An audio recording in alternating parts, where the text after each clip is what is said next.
Hello दोस्तों, आप सबका स्वागत है आपके अपने YouTube चैनल फिल्मी रिएक्शन में। तो कैसे हैं आप सब? उम्मीद है आप लोग अच्छे होंगे। मैं बिल्कुल अच्छी हूँ आप लोगों की दुआ से।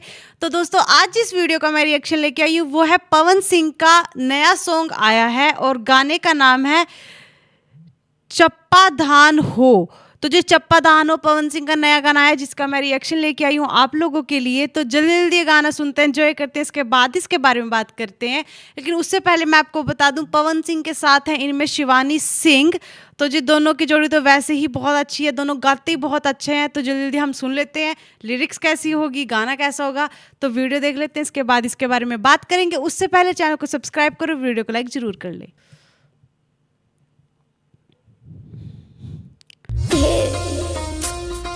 का हो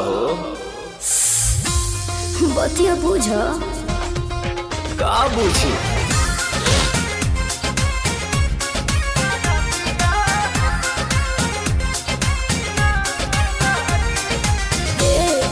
का हो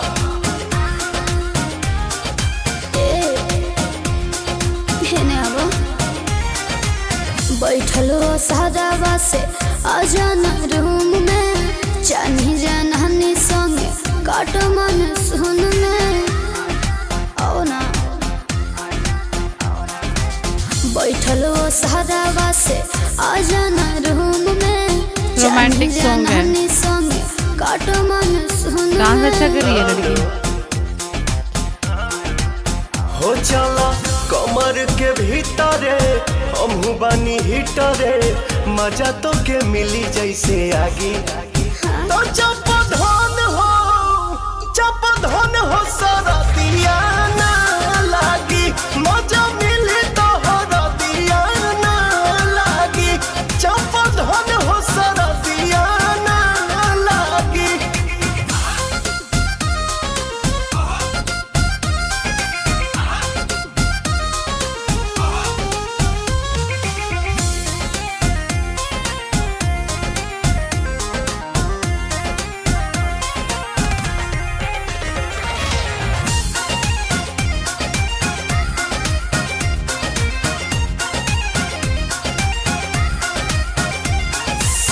अब भगा द जरैया के कम नहीं पड़े रजैया के हवा पता भतर तू हम बन जाके वहिया तो नैया के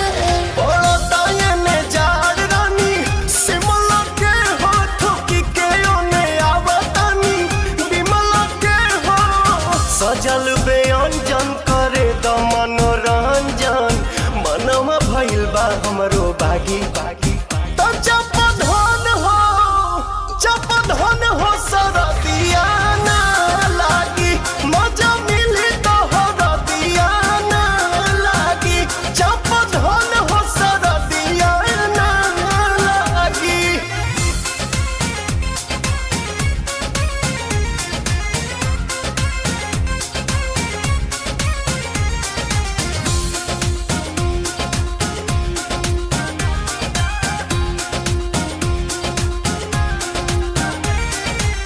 मेहर के होके काहे का पता रहा देह कठुआइल खाली भापता रहा चूल्ही में नमना डाली तो पोता रहा बानी बोलावत तो सारा पता रहा खोली के होने फेंक देनी इनरिया जानू पलंगिए पहोइयो जी दिनरिया जानू पीला प्रेम रस गोरी कोरवे में कस गोरी कहबे नु भाग धनी जागी।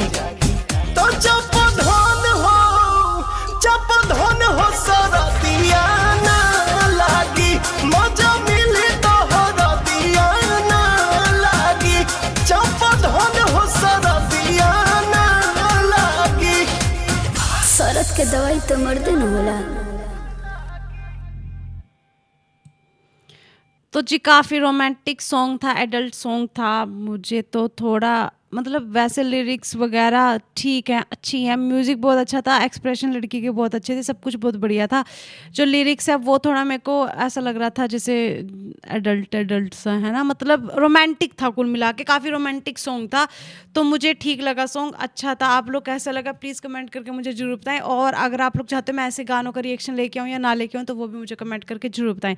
इसी के साथ मैं इस वीडियो को यहीं पर करती हूँ ख़त्म, मिलते हैं नेक्स्ट वीडियो में, तब तक के लिए अपना ख्याल रखें, टाटा बाय बाय।